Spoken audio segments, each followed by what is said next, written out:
تازہ ترین ویڈیوز کے لیے چینل کو سبسکرائب کر کے بیل آئیکن اور آل نوٹیفیکیشن پر کلک کریں تاکہ آپ کو ملے ہر اپڈیٹ سب سے پہلے۔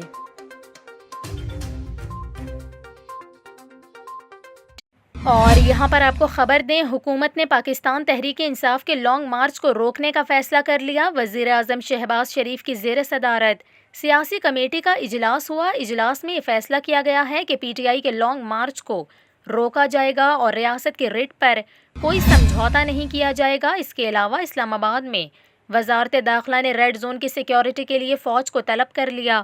ذرائع کے مطابق ریڈ زون کی تمام سیکیورٹی فوج کے حوالے کی جائے گی، جس کے تحت وزیر اعظم ہاؤس، وزیر اعظم آفس، ایوان صدر اور سپریم کورٹ پر فوج تعینات ہوگی۔ دوسری جانب اسلام آباد میں 2 ماہ کے لیے دفعہ 144 بھی نافذ کر دی گئی ہے اور دفعہ 144 کا دائرہ 1 کلومیٹر تک بڑھا دیا گیا ہے۔ دوسری جانب لاہور میں پی ٹی آئی کے آزادی مارچ کے پیش نظر سڑکوں پر رکاوٹیں کھڑی کر دی گئیں۔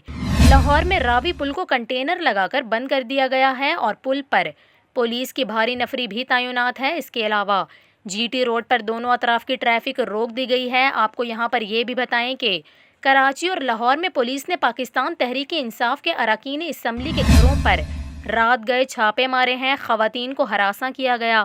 کینسر سے نبردآزمہ ڈاکٹر یاسمین راشد حماد اظہر کے گھر پر چھاپے کے وقت پہنچی تو انہیں بھی مرد اہلکاروں نے پکڑنے کی کوشش کی۔